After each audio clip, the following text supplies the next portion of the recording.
Olá, você que nos assiste online, nós estamos aqui terminando o culto, o pessoal batendo um papo, aproveitando bem. E você que está nos assistindo é nosso convidado. Hoje nós tivemos a 12ª mensagem da série de Efésios. Tem sido maravilhoso e eu espero que você receba algo de Deus nessa mensagem. Aproveite bem. Se você estiver pela área em Volta Redonda, venha nos visitar. Pelo contrário, aproveite a mensagem online. Espero que Deus te abençoe. Um grande abraço. O entendimento do Evangelho na carta aos Efésios, ele desafia e redefine o evangelho superficial que nós entendemos. Olha que interessante. Esse teólogo, ele presume que o nosso entendimento é superficial, que aquilo que a gente acha que é evangelho, na verdade não tem nada a ver com o evangelho. E aí ele vai redefinindo e desafiando o entendimento do evangelho. E nós fizemos a primeira parte teórica, agora estamos na parte prática. Na semana passada a gente teve algumas coisas a respeito do ministério da igreja, o que a igreja faz, para que servem os pastores, apóstolos, presbíteros, evangelistas, bispos, sei lá, esse monte de nome, para que serve tudo isso. E aí a gente começou a tratar de uma parte interessante, onde Paulo começa parece que afinar o funil. Ele tratou das coisas práticas, das atitudes práticas que nós temos, num âmbito um tanto quanto impessoal.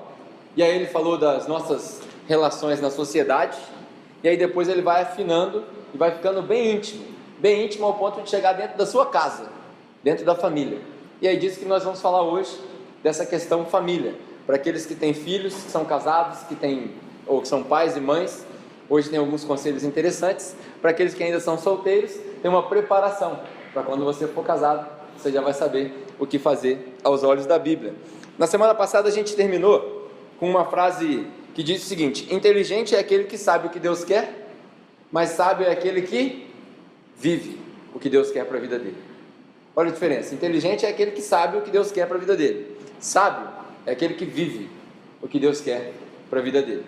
E aí hoje nós vamos continuar essa parte prática falando de Efésios, no capítulo 5, do versículo 21 até o capítulo 6, do versículo 9. Se você tiver sua Bíblia contigo, você pode abrir sua Bíblia. Efésios capítulo 5, no versículo 21, e aí nós vamos até o capítulo 6, no versículo 9. Mais uma vez, uma leitura um pouco grande. Semana passada foi um pouco maior que essa não é tão grande, mas ela é bem prática. E nessa leitura, nós vamos passar por 3 aspectos. Para te preparar antes de lermos, nós vamos passar por 3 aspectos. Como eu disse, Paulo tratou de um aspecto um tanto quanto impessoal, a nossa vida na sociedade. Ele disse ao longo do capítulo 5 que nós devemos ser imitadores de Deus, vivermos em amor como Cristo. E aí ele vai continuando e chega nessa parte bem íntima. E ele vai falar de 3 aspectos. O primeiro, da sua vida conjugal. Como que nós devemos ser cristãos dentro do nosso casamento? Ele vai falar da sua vida conjugal. Depois ele vai tratar da sua vida familiar, pais e filhos. Como que deve ser a dinâmica de pais e filhos. E depois ele vai tratar da sua vida no trabalho. Ele trata ali dos escravos e mestres. E a piada é que ele fala de escravos e mestres, mas isso serve para nós hoje, porque o equivalente da escravidão daquela época era o trabalho de carteira assinada de hoje, onde a gente troca o nosso tempo e as nossas habilidades por um pequeno salário, e a maioria das pessoas, por um pequeno salário, por casa, porque você paga o seu aluguel, e por aí vai. Então, nós vamos tratar dessas 3 coisas. E eu quero propor para você, antes de começar a ler, que Deus, através de Paulo nessa carta, ele tem uma linha de atitudes muito simples para que nós sejamos cristãos mesmo, práticos, que nós sigamos Jesus mesmo. E essa linha muito simples, ela gira em torno de uma palavra só. Tudo isso, que é o que nós vamos ver nesse capítulo inteirinho, é uma palavra só. Então hoje, talvez seja a pregação mais fácil que você vai ouvir, de lembrar. Uma palavra só, chama submissão. Submissão ou sujeição, submissão ou sujeição. Essa palavra é a palavra que permeia todo o ensinamento de Efésios e que vai culminar nesse capítulo agora. Submissão ou sujeição. E antes de continuar, eu quero fazer você pensar nessa figura aqui, ó. Isso aqui não é Illuminati não, tá? O pessoal faz assim. Não é Illuminati não. Quero fazer você pensar nessa figura, no triângulo. Pense num triângulo. Só isso. Coloque um triângulo na sua mente aí. Feche seus olhos. Coloque um triângulo na sua mente aí. Eu quero que você fique com esse triângulo na cabeça a mensagem inteira. Você vai entender já já o que eu vou falar desse triângulo, ok? Vamos ler então, Efésios capítulo 5, começando do versículo 21, aí nós vamos até o 6, no capítulo 9, no versículo 9. Diz o seguinte: sujeitem-se uns aos outros, por temor de Cristo. Mulheres, sujeite-se cada um a seu marido, como ao Senhor, pois o marido é o cabeça da mulher, como também Cristo é o cabeça da igreja, que é o seu corpo, do qual ele é o Salvador. Assim como a igreja está sujeita a Cristo, também mulheres sejam sujeitas em tudo aos seus maridos. Maridos, ame cada um a sua mulher, assim como Cristo amou a igreja e entregou-se por ela para santificá-la, tendo-a purificada pelo lavar da água mediante a palavra, e para apresentá-la a si mesmo como igreja gloriosa, sem mancha nem ruga ou coisa semelhante, mas santa e inculpável. Da mesma forma, os maridos devem amar cada um a sua mulher como seu próprio corpo. Quem ama sua mulher ama a si mesmo. Além do mais, ninguém jamais odiou seu próprio corpo, antes o alimenta e dele cuida, como também Cristo fez com a igreja, pois somos membros do seu corpo. Por essa razão, o homem deixará o pai e a mãe, se unirá à sua mulher, e os dois se tornarão um só. Este é um mistério profundo, porém eu me refiro à igreja e a Cristo. Portanto, cada um de vocês também ame a sua mulher como você mesmo, e a mulher trate o marido com todo respeito. Filhos, obedeçam aos seus pais do Senhor, pois isso é justo. Honra teu pai e tua mãe, este é o primeiro mandamento com promessa, para que tudo te corra bem e tenhas longa vida sobre a terra. Pais, não irritem seus filhos, antes criem-nos segundo a instrução e o conselho do Senhor. Escravos ou empregados, obedeçam aos seus senhores terrenos com respeito e temor, com sinceridade de coração como a Cristo. Obedeçam-lhes não apenas para agradá-los quando eles os observam, mas como escravos de Cristo, fazendo de coração a vontade de Deus. Sirvam aos seus senhores de boa vontade, como servindo ao Senhor, e não aos homens, porque vocês bem sabem que o Senhor recompensará cada um pelo bem que praticar, seja escravo ou seja livre. Vocês, senhores, tratem os seus escravos da mesma forma. Não os ameacem, uma vez que vocês sabem que o Senhor deles e de vocês está nos céus, e Ele não faz diferença entre as pessoas. Muito bem. Como eu disse, Paulo terminou a mensagem de domingo passado dizendo: sejam imitadores de Deus e vivam como Cristo em amor. Para viver como Cristo em amor, nós precisamos aprender o que é submissão. Essa palavrinha, essa pequena palavrinha, ela resume tudo que nós vamos falar. Submissão. Submissão não é um negócio negativo. Muitas pessoas acham que se submeter é negativo. Não é negativo. Submissão, a palavra submissão ou sujeição, na verdade, quer dizer quando ele trata aqui, ele quer dizer que Deus tem uma ordem natural para as coisas. E essa ordem natural das coisas depende de que nós sirvamos uns aos outros com mais honra do que nós achamos que merecemos. Isso é submissão. Isso é sujeição. É quando eu olho para o meu irmão, para o Tiago, por exemplo, e falo: não, ele merece mais do que eu. E eu me coloco debaixo dele. Isso é submissão. E aí, para isso, eu preciso que você lembre do triângulo o tempo todo. Mantenha o triângulo aí na sua mente, que já já eu vou chegar nele. Submissão é uma questão de ordem natural das coisas. Se cada um de nós entendermos que o maior de todos, olha só, que às vezes a gente lê um texto bíblico e esquece o que esse texto bíblico significa. Se a gente entender que o maior de todos no reino do céu é o servo de todos, a gente aprende a se submeter. O maior de todos, na eternidade, no reino dos céus, quando nós estivermos com Jesus, não é aquele que ganhou mais almas, não é aquele que tem a maior igreja, não é aquele que é o melhor comunicador em público, não. É o que mais serviu. Esse talvez seja o que vai se sentar à direita de Jesus na tal famosa mesa.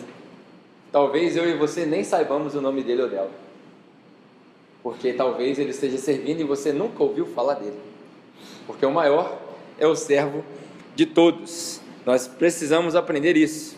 Se nós entendermos que servir um ao outro com a mesma intensidade que eu gostaria de ser servido é o que Jesus quer dizer, aí a gente entende. Olha só, você chega num restaurante, por exemplo, e aí o garçom te atende mal. O que você fala? Pô, esse garçom me atendeu mal, não gostei desse restaurante. A analogia de Jesus é que se você fosse o garçom, você serviria o cliente da mesma maneira que você gostaria de ser servido. Ou seja, da mais excelente maneira possível.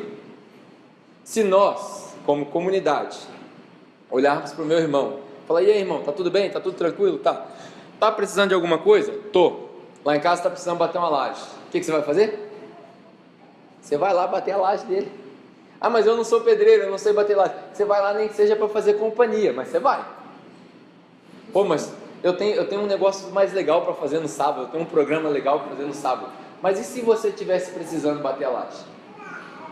Você não gostaria que as pessoas falassem assim: pô, vou lá te ajudar para acabar rápido? E aí, irmão, tá tudo bem? Tá tudo tranquilo? O que você está precisando?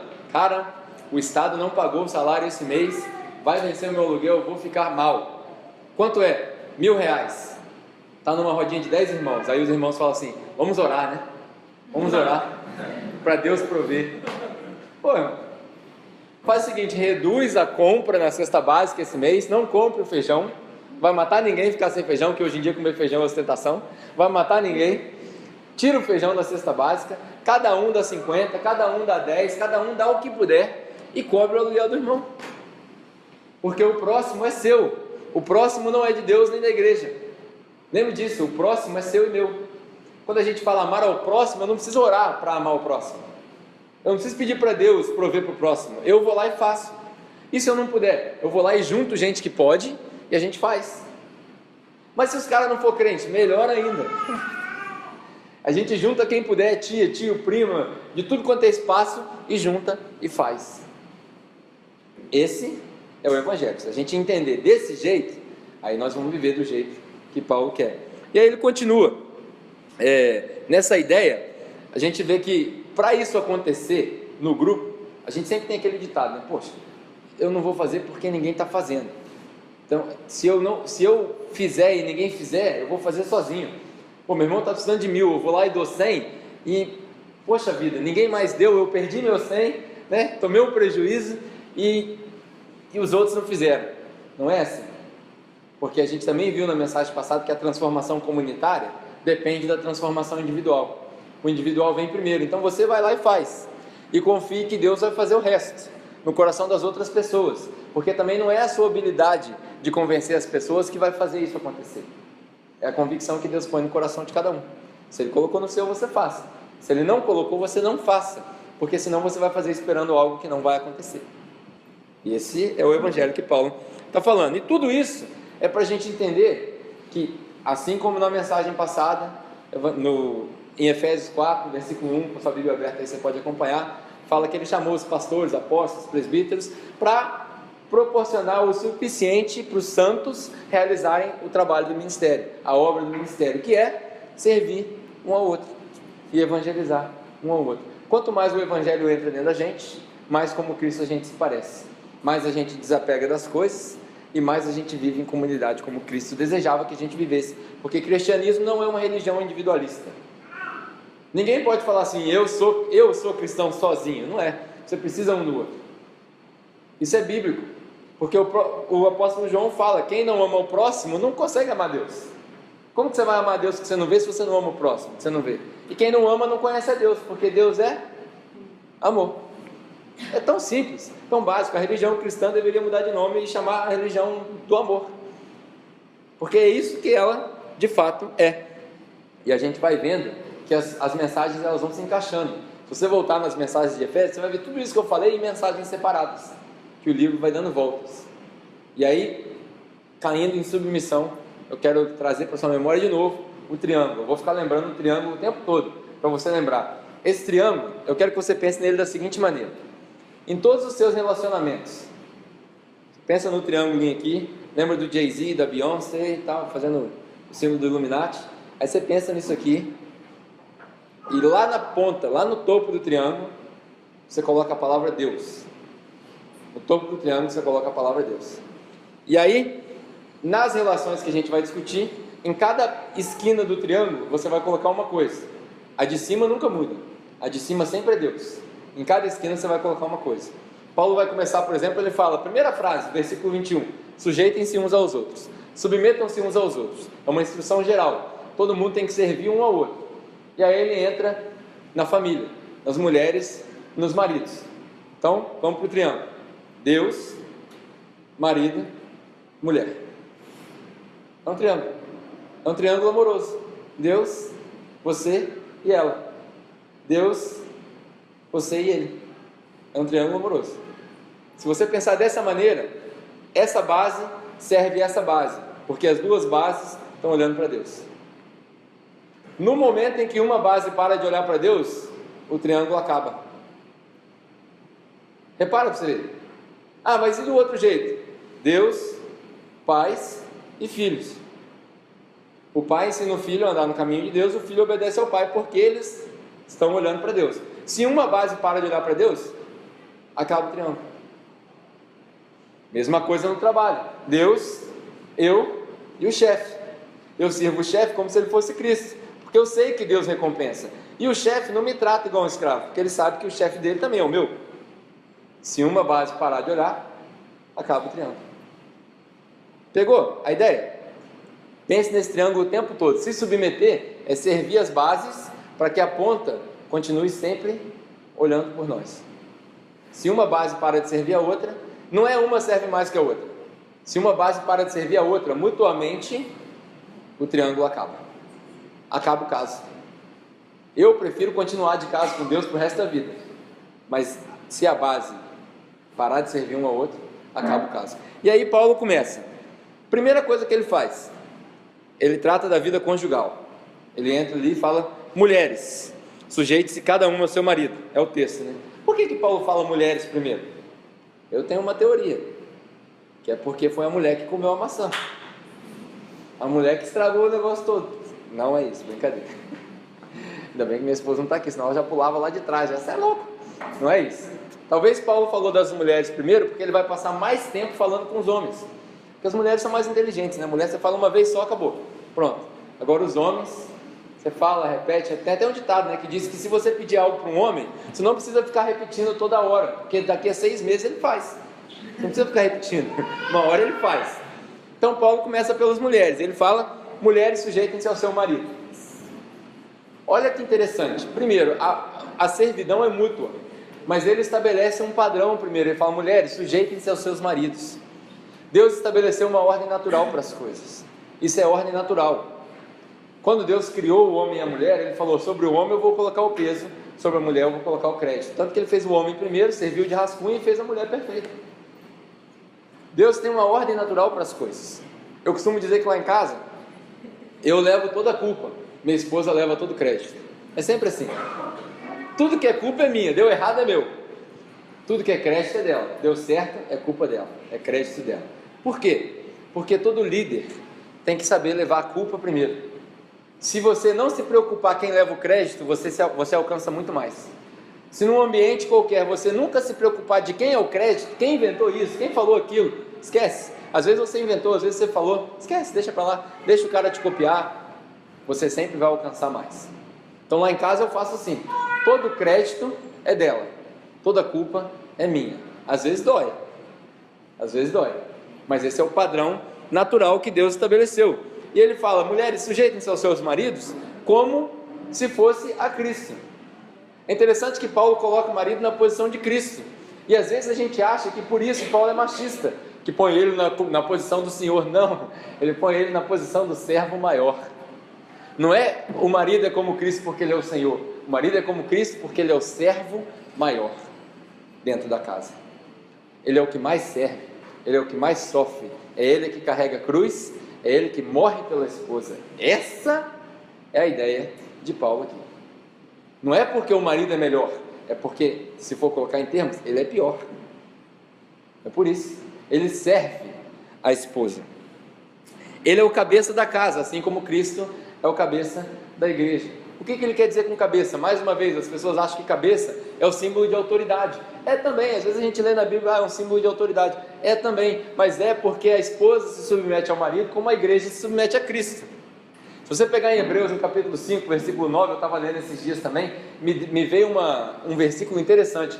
Ele fala que Cristo, embora fosse filho de Deus, ele desceu e sofreu aquilo que tinha que sofrer aqui, para que ele fosse um sacerdote que entendesse os nossos problemas, e por ter sofrido ele foi aperfeiçoado, como se ele precisasse ser aperfeiçoado, porque ele já era perfeito, mas ele foi aperfeiçoado, e nesse aperfeiçoamento ele se tornou a fonte da salvação para a igreja.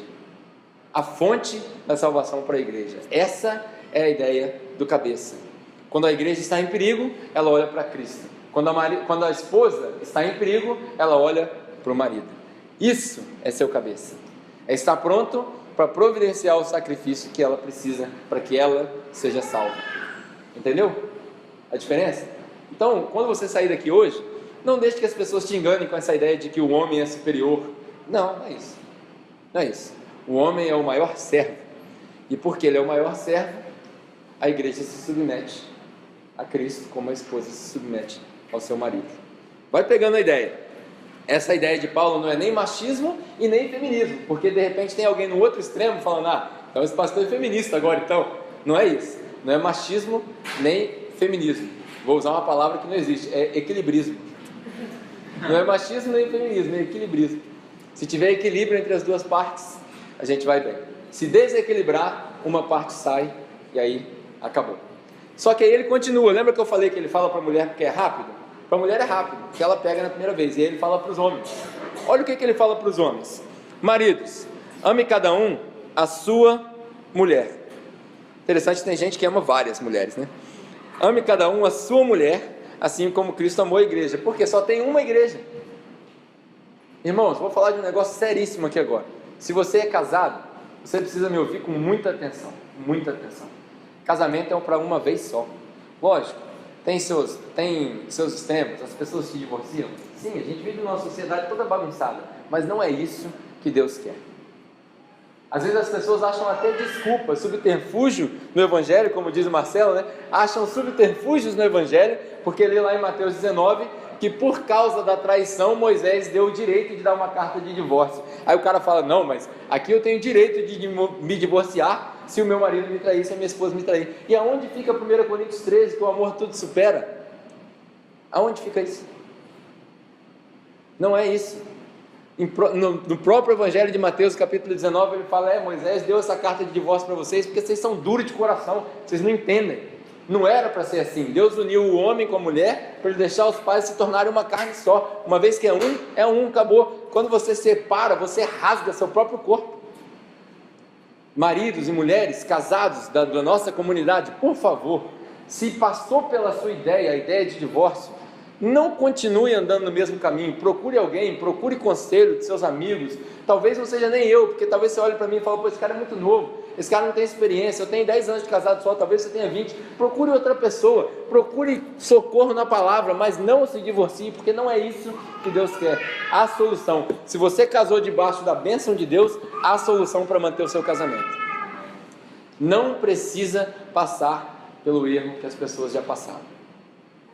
Mas e se acontecer? Se acontecer, daí é problema seu com Deus. Não vou dizer que Deus vai te amaldiçoar, não é isso. Mas antes de acontecer, não espere chegar no acontecer. Não viva na borda. Vou viver aqui, eu vou ficar aqui nesse cantinho. Até aqui não é pecado. Então eu vou até onde não é pecado. Não é assim, gente. Da tentação a gente tem que manter distância. Cria margem entre você e a tentação para você não cair. Solteiros, vou te falar um negócio agora, muito solteiros. Você sabia que na Bíblia não existe nem namorar? A Bíblia não tem namorar, ou casa ou não casa. Porque uma vez que você entra num relacionamento sexual, você está casado. Sabia disso? O casamento não é isso aqui não. O casamento é o sexo. O sexo foi criado para selar uma união. Uma vez que você se deita com alguém, você se torna um. Se você for se deitar com alguém, escolha se deitar de uma vez por todas. Não estou falando nem para você cumprir com os requisitos da sociedade, que tem que assinar isso, que tem que assinar aquilo, não. Coloque-se debaixo do Senhor e fale para ele, Senhor, é esse que eu quero, é essa que eu quero, eu vou me casar, eu vou ficar para sempre. Aí se você quiser fazer as coisas que a sociedade faz, faça também, mas coloca perante o Senhor e faça de uma vez só e não faça mais com ninguém. Porque a pior coisa que você faz é se prostituir. Sabia disso? Que a Bíblia trata como prostituição aquele que se deita com vários?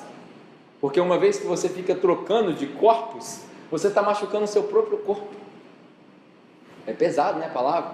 Achei que a capela era uma igreja moderna, podia tudo. A capela é uma igreja que preza a Bíblia, irmão. Preza a Bíblia, irmão. Lê a Bíblia e segue a Bíblia, segue a Cristo, que você não vai ter problema.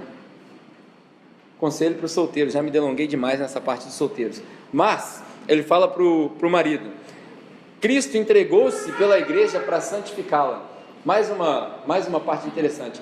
Cristo entregou-se pela igreja para santificá-la. Olha bem o que eu vou falar para você. A santificação da sua esposa depende de você. A santificação da mulher depende do homem, não é da mulher. Sabe por quê? Porque ela vai se submeter a você, e se você fizer besteira, ela vai fazer besteira. A santificação da mulher depende do homem. Busque a Deus, busque a palavra, medite na palavra na sua casa. Acorde de manhã, irmão. Se você entra 5 horas da manhã no trabalho, acorda 4h30, busca um versículo só que seja, abra a palavra com a sua esposa, lê a Bíblia com a sua esposa, ora com a sua esposa, pega na mão dela e ora por ela, ora com ela. Pede para que Deus abençoe o dia dela, para que ela fique centrada, criando seus filhos enquanto você trabalha para trazer mantimento para casa, para que ela não seja tentada, para que ela tenha sabedoria para educar os seus filhos da maneira que você quer, para que quando você volte para casa ela esteja pronta para te receber, para que se ela trabalha, que ela tenha paciência no trabalho, se ela te sustenta, porque os dias são difíceis, para que Deus a abençoe também, para quando ela voltar, a louça esteja lavada, a grama esteja cortada, a casa esteja arrumada, o quarto esteja limpo. Servir um ao outro. A santificação da esposa depende do marido. Se o marido vacila, a esposa vai cair, com certeza. Por quê? Ele fala, por que ele fez tudo isso? Por que ele se sacrificou? Por que ele a santificou? Para apresentar a sua própria esposa sem mancha. Olha só que interessante, Cristo também não é bobo, né? Ele se santificou pela igreja para apresentar a própria igreja para ele mesmo, no dia do casamento, sem mancha, nem ruga, nem mácula, nem coisa nenhuma. Ou seja, o marido sacrifica, a esposa santifica e os dois se beneficiam. Olha só como é que funciona. O sacrifício não é dela. De maneira nenhuma a sua esposa pode chegar para mim, ou para um amigo, ou para um confidente e falar assim: não aguento meu marido mais. Talvez o marido possa até chegar e falar: não aguento minha esposa mais, mas é sua obrigação. Põe o rabinho no meio das pernas, joelhinho no chão e ora. Sua obrigação. Você casou? É sua obrigação. A menos, óbvio, que haja um caso de violência doméstica, abuso, uso de drogas, isso aí é outra coisa. Não estou querendo ser extremista, não é isso que eu estou dizendo. Se aparece uma situação onde a esposa está sendo violentada todos os dias, a primeira recomendação é: separe desse cara, que esse cara é louco. Primeira recomendação que eu vou dar: separa, se distancia, põe ele numa clínica, depois, se melhorar, se você quiser voltar, é outra coisa, mas esteja seguro. Isso é um caso extremo. Nos casos normais, sua esposa não te bateu, não te deu uma tacada de beisebol na cabeça, você tem que ficar lá, você tem que ficar lá. Você casou, você amava ela. O amor não acaba, ele está só escondido. Amor não acaba. Esse negócio de que amor acaba é mentira. Amor não acaba. O amor fica escondido, escondido atrás do pecado, escondido atrás da displicência, escondido atrás do relaxo. Aí o amor esconde. Quando o cara casou era tanquinho, agora é uma máquina de lavar de 20 quilos. Relaxa. A gente precisa se cuidar. O amor também, o amor não é só filéu, o amor é eros. Tem que ter intimidade, tem que ter sensualidade. A esposa tem que estar bonita para o marido tem que estar bonito para a esposa, certo? Então o amor não acaba, o amor se esconde. Não deixa ele se esconder. Brinca de pique-esconde com ele, pega ele toda hora. Não pode deixar ele esconder. O marido santifica a esposa para ela ser apresentada para ele mesmo. Os dois ganham. E aí ele continua: da mesma forma, os maridos devem amar a sua mulher como o seu próprio corpo. A sua mulher, não a outra, não a vizinha, não a amante, a sua mulher. Quem ama a sua mulher ama a si mesmo. Olha como é que a Bíblia é tão simples. Quem ama a sua mulher ama a si mesmo. É para o seu próprio bem. E aí ele vai para a família. Filhos, obedeçam aos pais. Hoje em dia a gente vive numa sociedade que é o contrário, né? Pais, obedeçam seus filhos, hein? Ele quer um iPhone para brincar de Pokémon. Compra um iPhone para esse moleque, senão ele vai dar um troço aqui. Os pais se submetem aos filhos, é o contrário. Você que tem filhos novos, eu só tenho uma, então talvez meu conselho seja limitado, mas a Bíblia pode te aconselhar. Pais, primeiro ele começa com os filhos. Filhos, obedeçam seus pais. Qual que é a obrigação no triângulo? O filho obedece, o pai cria. Não é manda. Tem um ditado, né? Manda quem pode, obedece quem tem juízo. Não é isso. Porque Paulo fala: pais, não irrite seus filhos. Vai irritar o moleque para quê? Você vai irritar, você vai colher. A gente colhe aquilo que planta. Eu falo por experiência própria. Então não irrite seus filhos. Os filhos obedeçam aos pais, que é o primeiro mandamento com promessa. Sabe o que é interessante? Que nessa passagem aqui, Paulo percebeu que Deus tinha criado o primeiro sistema de previdência privada ou pública, seja lá o que for, na história. O primeiro INSS que existiu foi esse versículo aqui, sabia? Ué. Só que esse não faliu, né? O nosso já faliu. Esse não faliu. O primeiro INSS da história foi esse versículo aqui. Filhos, obedeçam seus pais ou honrem os seus pais para que tenha vida longa na terra. Sabe o que isso quer dizer? Não quer dizer só obedecer ao pai, não. Quer dizer cuidar do pai até ele não poder ser mais cuidado. É cuidar da doença dele, da velhice dele, do enterro dele. Por quê? Porque aí, olha a dinâmica. O pai está velhinho, o filho está na minha idade, aí tem um filho pequenininho. Aí o meu filho pequenininho vê eu cuidando do meu pai. Aí meu pai fica doente, segue o ciclo natural da vida, morre, eu cuido das coisas, eu cuido do enterro, não dá rolo nenhum aqui. Aí o meu filho viu, quando eu ficar velhinho, ele cuida também. Esse é o primeiro sistema de previdência pública ou privada, seja lá como você quer chamar, que está escrito na Bíblia. Cuida do seu pai que seu filho vai cuidar de você. É isso que significa ter vida longa. É isso que significa ter vida longa. Cuida dele que ele vai cuidar de você. Qual que é a frase de efeito? Seja o exemplo até quando você não precisa ser exemplo. Seja exemplo, cuide dos seus pais, para que aí na hora que você precisar ser o exemplo, alguém vai ser exemplo para você, vai ser os seus filhos. Primeiro sistema de previdência. Capela também é cultura, capela também é economia. Já podemos chamar a Rede Globo, fazer uma reportagem aqui sobre economia. Primeiro sistema de previdência e INSS não falido está na Bíblia. E aí, por último, pais, não irritem os seus filhos, porque se você irritar os seus filhos, você vai colher. Criem os seus filhos segundo a instrução e o conselho do Senhor. Olha como é importante você fazer o seu... Vamos voltar nas antigas aqui, né? Nas coisas antigas. Quem aqui é do tempo do culto no lar? Alguém aqui é do tempo do culto no lar? A maioria não, né? Então olha só, esses que levanta a mão bem alto, quem levantou a mão. Esses que levantaram a mão, se você não é do tempo do culto do lar, procure essas pessoas no final do culto e pede para eles te ensinarem o que é um culto no lar, do jeito deles. E aí eu vou te encorajar, faça um culto no lar. Crie os seus filhos no caminho do Senhor, sabe por quê? Porque vai chegar uma hora que eles vão te fazer perguntas, e se você não souber a resposta, eles vão procurar em outro lugar. Eles sempre procuram. Esses dias mesmo a Bianca me fez uma pergunta super constrangedora. Super constrangedora. Qualquer pai que não lê a Bíblia ia ficar complicado, principalmente na sociedade que a gente vive, onde as pessoas hoje não fazem mais cirurgia de... como é que chama a cirurgia agora? Cirurgia de confirmação sexual. Ou seja, você acha que é aquilo, aí você vai confirmar tirando o que você tem. É a cirurgia que acontece hoje em dia. Essa é a sociedade que a gente vive. Não estou falando nada de contra nem a favor. A Bianca veio e me fez uma pergunta. Pai, por que os meninos têm bigo-bigo e as meninas têm periquita? Pergunta que ela me fez. Eu estou lá no meu quarto. Pai, por que os meninos têm bigo-bigo e as meninas têm periquita? Eu falei, da onde você tirou essa primeira que veio na minha cabeça? Da onde você tirou essa pergunta? Aí eu pensei, o que eu vou responder?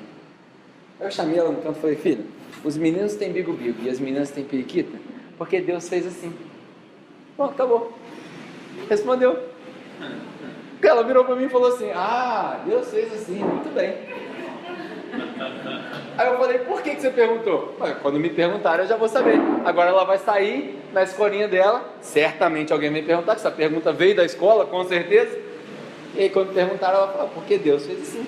Bigo-bigo para um lado, periquita para o outro. Tá vendo? Crie os seus filhos na instrução do Senhor, gente. Não deixa a sociedade influenciar seus filhos, não. Na hora que seu filho estiver vendo Netflix, escolhe o desenho que ele for ver. Não deixa ele escolher o que ele quiser, não. Porque se você deixar, ele vai escolher Pokémon. Ele vai escolher esses montes de desenho aí. E tem muito desenho com besteira. Não é só Pokémon, não. Eu estou implicando com Pokémon porque tem esse jogo imbecil aí que as pessoas ficam caçando bichinho na rua. Mas eu estou implicando com Pokémon. Eu sou contra Pokémon. Mas tem outros desenhos também que são prejudiciais para as crianças. Barbie é um deles. Ensina sua filha a ser patricinha, a valorizar o dinheiro acima das pessoas. É um desenho. Então, preste atenção nessas coisas. O cara agora ficou radical, não pode ver Disney. Não é isso, minha filha vê Rei Leão, gente. Minha filha não tem nada disso. Só toma cuidado com os valores que ela aprende, porque o seu filho vai aprender da televisão se bobear mais do que você. Ele vê o desenho repetidas vezes, e aí nessas vezes repetidas ele vai aprendendo as coisas. Então escolha o desenho do seu filho. Escolha o desenho que ele vai ver, escolha a atividade que ele vai fazer, escolha os amigos que ele vai ter, que a má companhia corrompe o bom caráter. Escolha os amigos do seu filho. Põe hora para ele chegar em casa. Ah, mas eu não tinha hora quando eu era adolescente. Deu no que deu. Escolha um horário para o seu filho chegar em casa. Põe disciplina no seu filho. Só vai ajudar ele. Só vai ajudar ela. Não vai fazer nada de mal. Só vai ajudar. E aí ele termina na relação dos escravos, ou dos funcionários, empregados. Ele diz: escravos trabalhem para os seus mestres como se fosse para Cristo, e empregadores, não ameacem, não tratem os seus funcionários dessa maneira, porque vocês sabem quem é o chefe que está lá em cima. Ou seja, o bom cristão trabalha bem porque sabe que o chefe dele de verdade paga bem. Às vezes você trabalha no comércio, né? Hoje em dia tem muita gente que trabalha no comércio, e no comércio a gente sabe que o salário não é lá essas coisas, a comissão também não está lá essas coisas. Então, poxa, vou trabalhar com aquela má vontade e tal. E aí eu parei para pensar o seguinte: você quer saber se o crente é crente mesmo? Tem uma pessoa que você pode perguntar se ele é crente mesmo, é o chefe dele. Vai lá no trabalho dele e pergunta: como é que esse cara no trabalho aí? Ele faz corpo mole? Ele trabalha direitinho? Ele é honesto? Você já deixou uma notinha de 50 separada aí para ver se ele pega? Você já viu se mercadoria sumiu quando é o turno só dele? Quer saber se o cara é crente mesmo? Pergunta o chefe dele. Quer saber se o chefe é crente mesmo? Pergunta o empregado. Você vai lá no chefe e fala: como é que é o tratamento? Como é que é os seus empregados aqui? Eles recebem parte? Como é que você trata eles? Como é que é o horário? É 15 horas de trabalho seguido? Ou é só 8 horas de trabalho? Como é que é? Tem almoço? Tem vale? Você ajuda eles? Como é que é o seu relacionamento com eles? A relação é mútua. O empregado serve o patrão serve o empregado, porque o patrão de verdade está sentado lá em cima, observando todo mundo. Entendeu? Essa é a relação. Então hoje a gente aprendeu o seguinte: nessas três atmosferas, né, nessas três esferas, já estou acabando para a gente encerrar. Na esfera conjugal, na esfera familiar e na esfera do trabalho, a palavra é submissão. Saia daqui hoje com essa palavra: submissão, na sua mente. Aprenda a se submeter, porque todo aquele que quer ser líder tem que aprender a seguir primeiro. Todo aquele que quer ser líder tem que aprender a seguir primeiro. Entendeu? O maior de todos é o servo de todos. Mais uma vez, nós somos todos. Tem uma amiga minha que falou essa frase, eu escrevi ela aqui para eu poder fechar essa mensagem. O Thiago está rindo porque ele sabe o que eu vou falar.